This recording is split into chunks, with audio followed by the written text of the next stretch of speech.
When you left, you didn't just leave forever necessarily, but you thought about coming back. Like, what was that like for you? Immigration humbles you, and we were humbled. Like, I was about to give birth and I was having some health issues. It's been hard. It's never easy. But there's so much more information out there. A lot of people are coming on a plan that may have worked 10 years ago. Well, yes, you need to know that you might need to adapt. So before COVID, my idea is I have plan A. But now you need to have plan A, B, C, D, E. For me, that was... You came and you were here for 5 years and you're like, no, this is not working for us right now. And you decided to leave. You left and you were gone for 10 years. 10 years. I came, I saw, I did not conquer. It's okay to come and not like it. Sometimes it's what you need to do to survive. Now, Ana, the immigration professional who is now helping a lot of immigrants navigate these treacherous waters.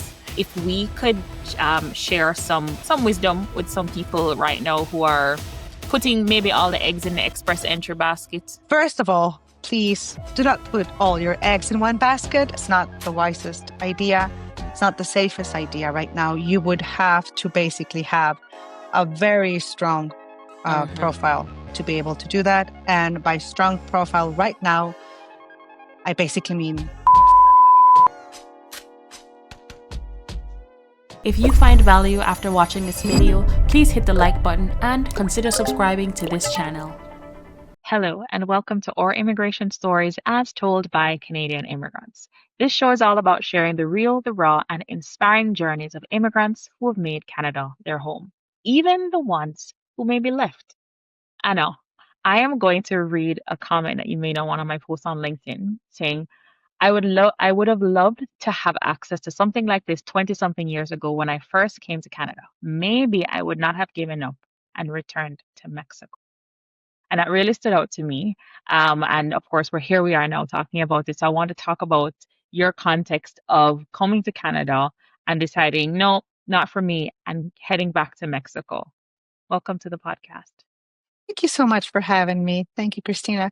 Well, yes, my story goes that I first came to Canada about 20-something years ago. So, yes, in 2002, I got married and we were super young and naive. And he just said, do you want to come live with me to Canada? And I said, yes. So we landed as PRs in Quebec. We stayed there for about a year, and it was very hard because I don't speak French. I speak a little bit now, but I didn't speak French back then. I don't speak French anyways. And it was very hard for me to create a community, to network. So we decided to move to Ontario, and we stayed there for about 4.5, 5 years. And again, it was very hard, even with the benefit that we didn't have to worry about our temporary residence. We were already PRs, but I didn't have much of a support system here. And that's why that first video that I saw from your podcast really talked to me, because that's when you were talking about networking and how you reframe networking to just being like connecting with intention, right? So if I had known that back then, maybe I would have been able to, create this community and the support system here in Canada, and we wouldn't have gone back to Mexico, which we did, and we stayed there for about 10 years and then came back. So you saw that video, you made that comment, and now here you are in Canada, you decide to leave. Can you help me to understand, like, what was it that was the pivotal moment of returning? Or when you left, you didn't just leave forever necessarily, but you thought about coming back. Like, what was that like for you? And was it just the two of you when you left, right? I was 8 months pregnant with our first interesting child. Yes. So that was also part of the equation. So as many immigrants experience, when we came here, we had this idea of what our life would be like. of what kind of job we would have. Yeah. But then you come here and of course, zero Canadian experience. So it was a very long road that we all have to go through, at least most of us. And that really takes a toll on you. So we were just the two of us. We were very lonely, going through a lot of difficult decisions that we had to make. And for example, my first job was as a telemarketer, and I had just graduated from university as a lawyer back in Mexico. So for me, that was a very hard hit. So it just adds up, right? It just adds up. And like I said, immigration humbles you, and we were humbled. And so we had a very good support system in Mexico. Yeah. And I just blame it on me. I guess I was just feeling too weak. Like I was about to give birth and I was having some health issues. So yeah, we decided to go back and be amongst family because we were very lonely here. Yeah. So that was basically it. Yeah. And I can completely understand. I had my daughter during COVID. At the time, one person was allowed in the hospital. And so when she was born, I didn't have support here either. And even if I did, everybody was on lockdown. Nobody was going to risk their lives to come for me. And so I needed my family, and I went to my family. So it's definitely not weak. Like pandemic or no pandemic, like it's like Well, yeah. you need the village. You need the village. It does take a village. It definitely. And full disclosure, I had that experience too because I have multiple children. Yes. And yeah, my last baby was also a COVID baby. And yeah, but then again, we were stronger. We had our other two kids. Other And kids, yeah. so yeah, but I also had to experience that. But in this last time, we decided to stay. I guess I just knew that we could make it work. Yeah. Right. And I felt I was wiser, older, definitely older. But yeah, I just felt like this time we could make it work. And we have. And it's been wonderful. It's been hard. It's never easy. But there's so much more information out there. And I am now in a position where I am open to actually look for new ways and new information. So I think that has really helped. Yeah. Yeah. And I mean, I don't think anywhere is easy. Oh, no. No country is easy, right? Because even when you went back home, what was it like? You know, you did this for 5 years. Now you're kind of like maybe burnt out a little bit, right? Yeah, but definitely. also Yeah. now you have a new phase of life where this is like your first child. What was it like going back home and kind of reintegrating into Mexico? It's so hard. I don't know if you get this feeling where you feel like you don't belong anywhere. So you didn't really fully belong in Canada, but then you go back to Mexico and you really don't fully belong there either. But again, you make it work. You're thankful for what you have and you make it work. But it was still another adjustment. So when we were here, we were newlyweds. We were both working. So there was this kind of like, we are really partners in crime, right? But then I go back home and I go back to a different style of living, right? Where I am a housewife and I don't work and I just have to depend on my husband. So that was a kind of an adjustment in our relationship. But you make it work. And eventually I've always since I went back, I knew that for some reason my heart was set on coming back to Canada. So I knew that this was happening eventually. So I decided to just enjoy that phase of my life that I was living as a housewife and just start preparing to whenever the opportunity came for us to come back. Yeah. That's what we did. And then when you're coming back, now you're coming back with kids, older kids. Yeah. We came back with my poor children. We came back with our son who was about to turn 14. Okay. Our daughter who was about to turn 11, I'm sorry. And we told them about this beautiful life in Canada where you can be free and you can walk to school. And in Mexico, things are not like, we don't really let our kids just walk around on the streets, right? It's not really that safe. Anyways, so we sold them this idea of freedom and security, and you're going to be able to go everywhere. And they were okay with the idea. So we come here, We landed February 19th, 2020. Winter. Mm-hmm. Yeah, yes, because right, why not? So yeah, right in the middle of winter. And then COVID hit. So all of Oh, this God. idea that we had The sold to them freedom. about, yeah, about the freedom, and it was, and you're gonna meet so many people, you're gonna have so many friends, and no, because no one's like seeing anyone. Everything's closed. There's no school. There's no way to interact. No socializing. So it was very hard on them, on everyone. I guess COVID was hard on everyone. Yeah. But yeah, and then I found out I was pregnant. So yeah, it was a very big change for everyone. Mm-hmm. Mm-hmm. Mm-hmm.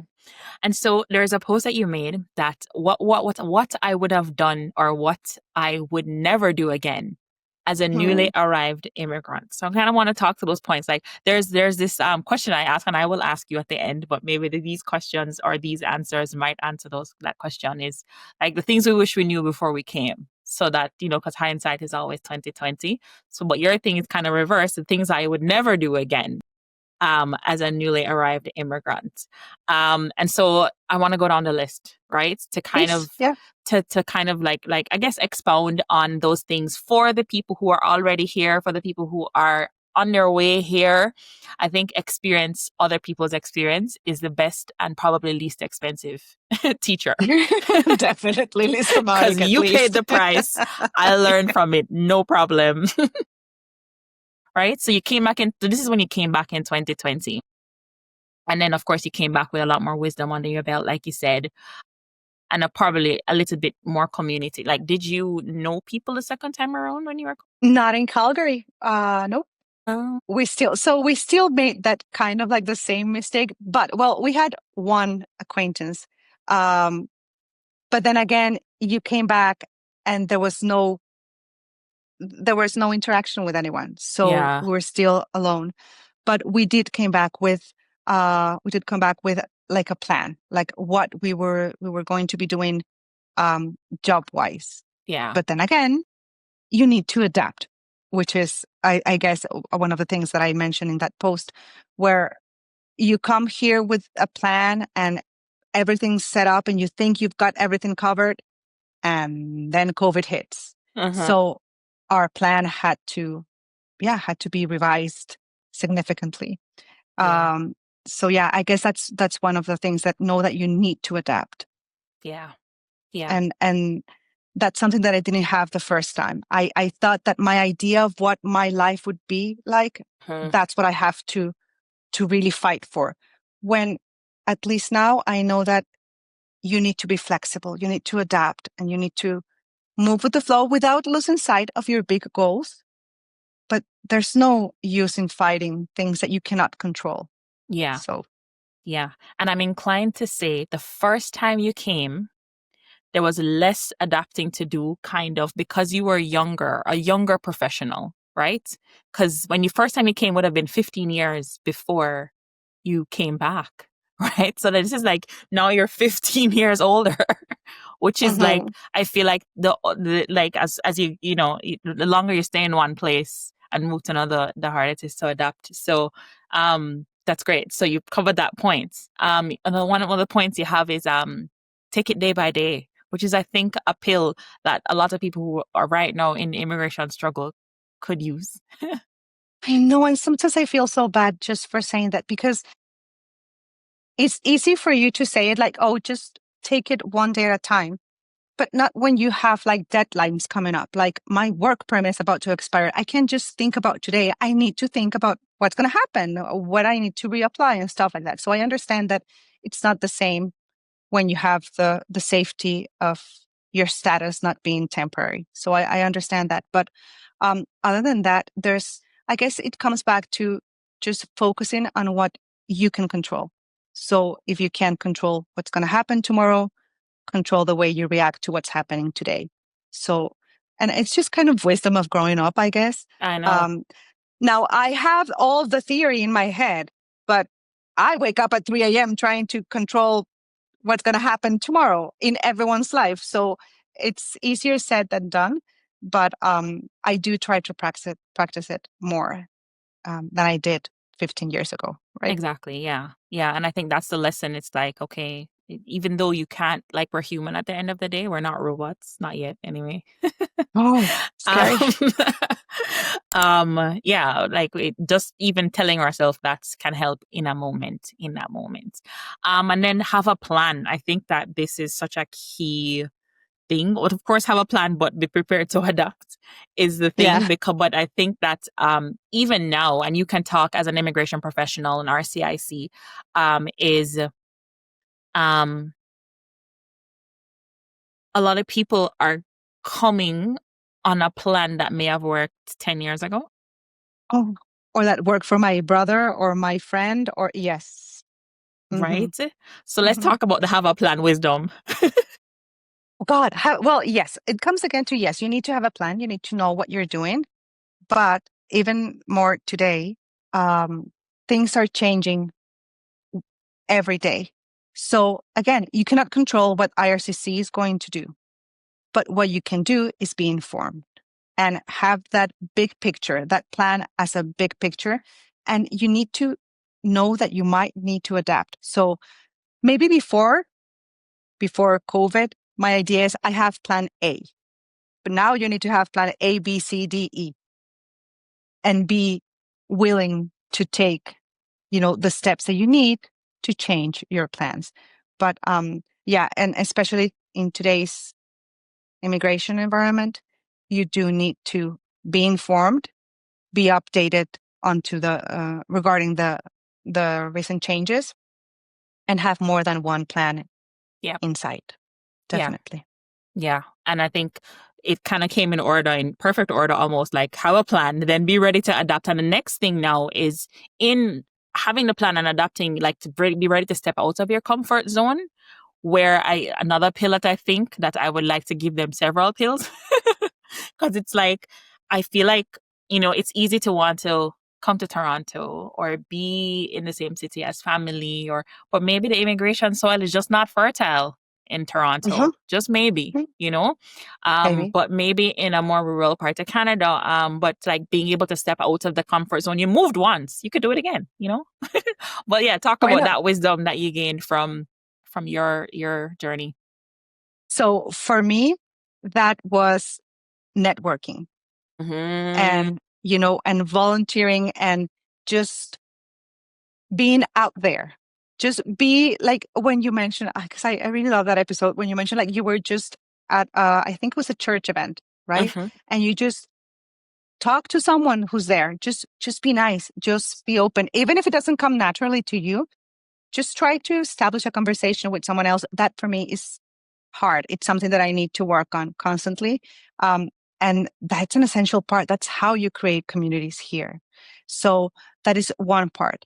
The other part is, especially for those who don't speak the language at the level that they wish or that they need for their immigration purposes, you need to step out of your comfort zone of being with people who speak your same language. And just like, there's no way around it. You need to practice it. You're not going to learn it being with other people. For example, in my case, if I'm only surrounded by people who speak Spanish, then no. I know it's comforting. It heals your soul sometimes.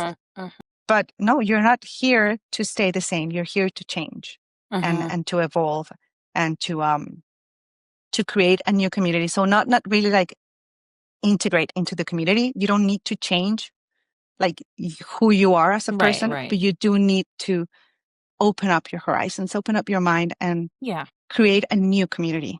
So that's part of what I didn't do much when I first came here. But now I've learned, and now I'm like out there. Social media for me, for example, is super hard. It's such a struggle. But I do it every day. I try to do it every day. But so that's one of them. And then just volunteering, just go out of your comfort zone and just connect with people.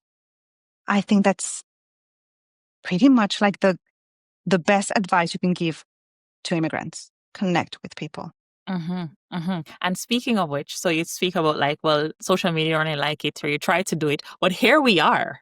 Okay, we are on this call. right? And it's But it all was took like a a while social for me. media Yeah, yeah, trickle, yeah. Yeah. right? But it's hard. I mean, now I Yeah, love it, but of course. it took me a good year, maybe two, to just get used to the idea of being on camera and talking to people. Mm, But once you do it, like yeah, you might find a new passion. Like I could do this all day. Like I love it. So yeah, but it's all about being willing to go beyond, of your comfort zone. step out.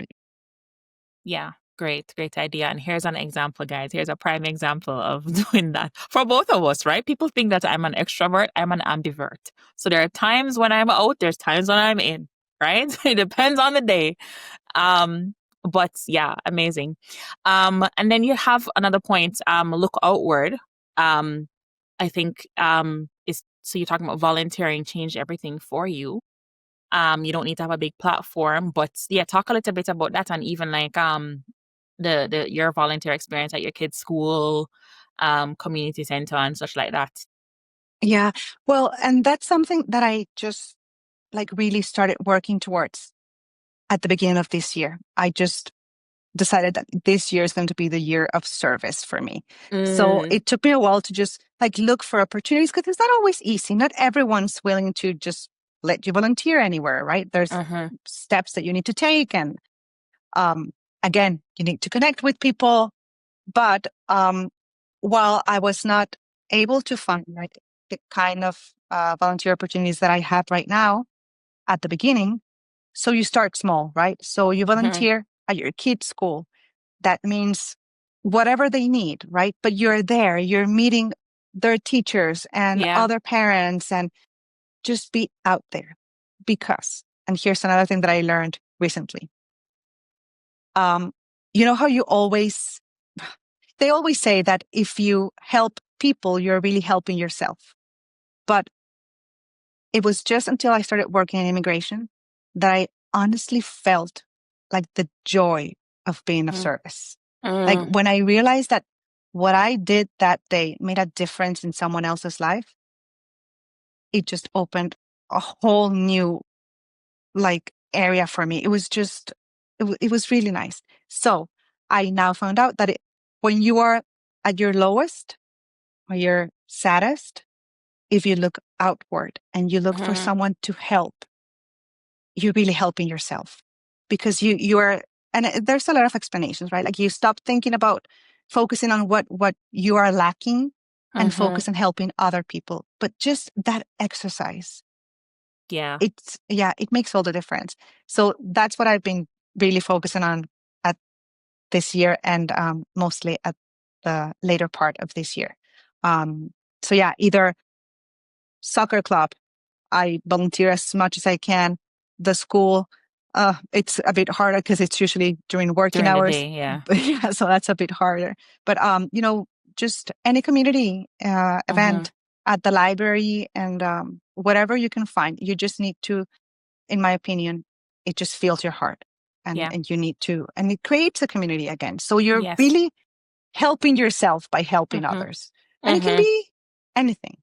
It doesn't Mhm. have to be anything grand or luxurious. It can be just helping out at sign up at your soccer club, Yeah. right? Yeah. Yeah. And I mean, there's two stories that come to mind. One of which when I interviewed Roger Dundas, and his first job came from him volunteering at the crisis center, and the person who is helping him to train is Uh-huh. an accountant at a firm that was able to give him, and he didn't go there to get a job.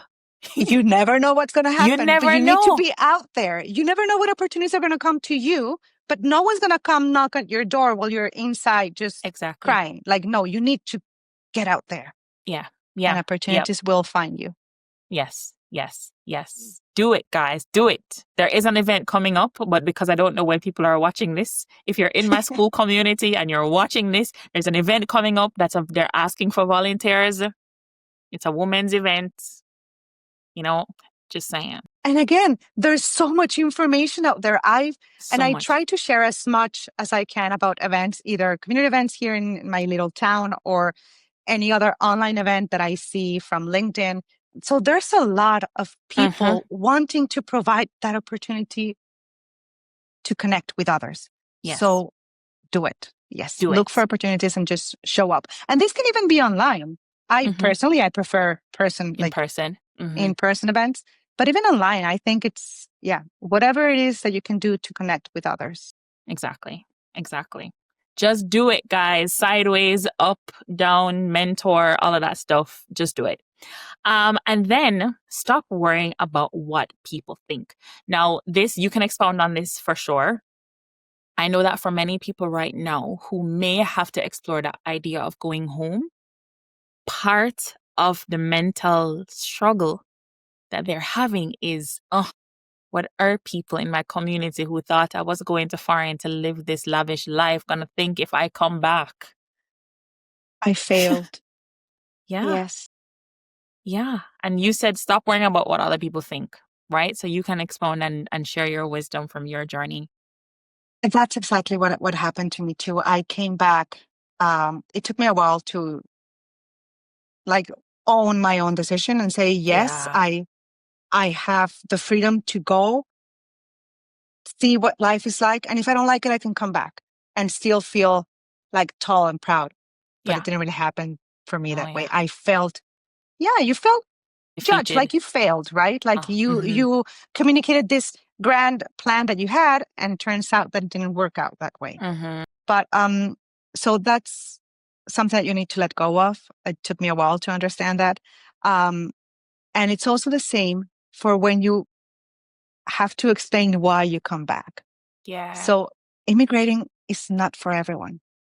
It takes a special kind of strength to actually decide willingly, without running away from anything, without running away from like a hard life, to just move somewhere else that where you have nothing, right? Following, for some people, for me, it's just like this inner thing. I just love this country. I just want to be here. But then you have to kind of defend your plan or your idea in front of your family and friends. And that too is very hard because they make you doubt yourself. You're like, maybe they're right. Like, why am I moving like thousands of miles away to have like no help around, no family, no one? Like they don't understand it. And sometimes we don't even understand it. We just feel this pull, right? Yeah. And that was the case for me. I just felt this pull and I had to follow it. And I've learned now that I don't need to convince anyone of why I'm making the decisions that I am. Yeah. I just do what I feel is best for my family, and my family is just husband and kids. And I do have the support of my close family and my friends, but they still, with the best intention, they still ask like, come on, when are you coming back? Like, when are you going to stop with this crazy idea of yours of just living out? Like, you know what I mean? But, so yeah, that's what I meant by you don't need to be afraid of what other people say, and you have to stop caring about what other people say. And the same would apply, I guess, to your social media presence, or at least mine. Like, it took me a while to like, what am I going to post on LinkedIn? What if this isn't smart enough? What if I make a spelling mistake? And come on, just like, no one cares. Just post it. So, so that's kind of like two sides of that coin. And I must say that in this day and age, 2025 now and beyond, spelling errors are proof that a human wrote it. So it's actually a rarity You're right. in this day and age. Right. And so we should celebrate. Oh, a mistake. Looks like a human wrote that one. Oh, I can't keep them there though. I always go back and edit. Like I just can't. I know. I have this one person who, if I have an error in my thing, he's the first person to message me. I'm like, oh, looks like I made a mistake. Oh my God. And then I just go in and fix it. Exactly. Yeah. And I know the greatest thing you kind of ended with, which I guess comes right back to the comment you made at the beginning, is that you wish you had something like this at the very beginning. You wouldn't have left. Though the biggest thing that you have to, one more thing, don't do it alone. Oh God, yes. Just don't. There's no need. Yeah. And people may think this is self-serving because I do work in immigration, but what I always say, there's a lot of help out there, and Yeah. help can come in many different ways. Mhm. There are people who can help you with just, information and your consultation. Other consultants or lawyers maybe do, review your own application, or others give you like full representation. There's a lot of help out there. There's thousands of us. There's no need for you to do it alone. Find someone that you click with, that you identify with, Mhm. and just ask for help. Most of us are here in this field because we want to help. So take advantage of it. There's plenty of help out there. Podcast, uh, newsletters, lawyers, consultants. Like there's a lot of help out there. Yes. And we And we're all all need hanging out on LinkedIn. So y'all need to be on LinkedIn. Oh yeah. Definitely. And yeah, you can never thrive alone, right?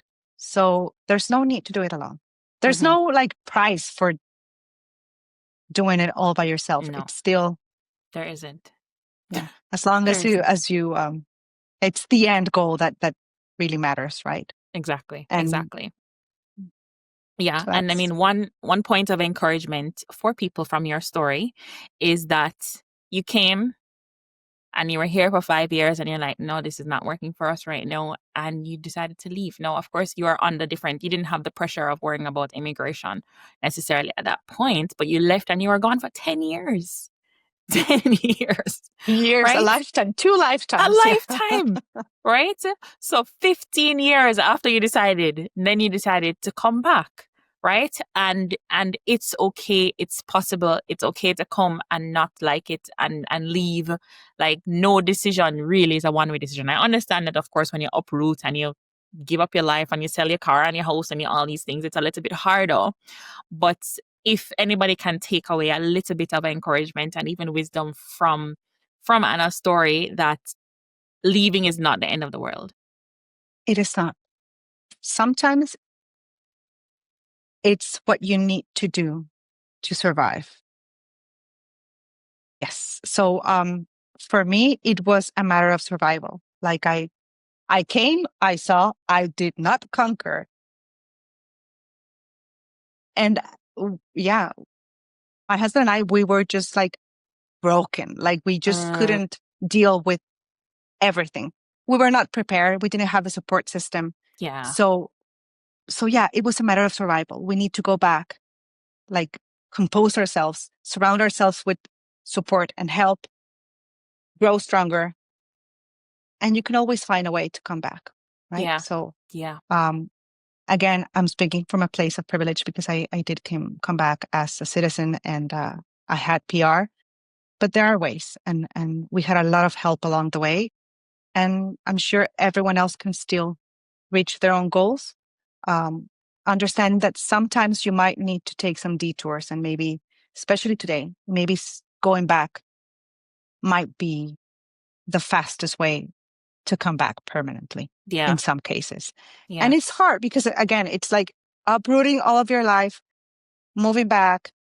And if you have kids, it's uprooting them too. Yeah. It's, I'm not saying that it's not hard. It is very hard, but it is possible. Yeah. So, yeah. So take heart in that. So now we're going to switch gears. That was Anna, the immigrant. Now, Anna, the immigration professional, who is now helping a lot of immigrants navigate these treacherous waters. Right. For some people, the waters are smooth sailing. For others, for most right now who are here, it may not be. And so, I mean, if we could share some wisdom with some people right now who are putting maybe all the eggs in the express entry basket, for example, what is the state of immigration, or rather express entry in 2025? What's that state? Well, And yeah. First of all, please do not put all your eggs in one basket. As you just mentioned, it's not the wisest idea.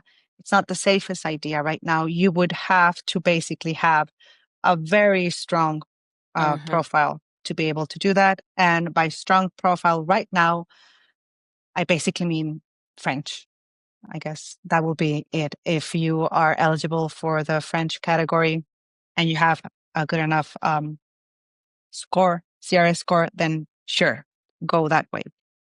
But yeah, right now, what I think I tell most of my clients is you need to be prepared, you need to be updated and informed, and find a way to maybe ride the wave, extend your status, always legally, always within the terms and conditions of your status, but maybe enough to give you time to just ride this rough patch off. Because I do not think that Canada would stop needing immigrants anytime soon. They can't afford to. We cannot. Yeah, that's I guess a topic for another another podcast. But yeah, we just doing the math, we can't afford to. Right now, the political environment is a bit too hot, too aggressive. But again, topic for another podcast. We need each other and we need people. We don't have enough people here. So my suggestion would be just find ways to ride the wave, until you can actually make this a permanent thing.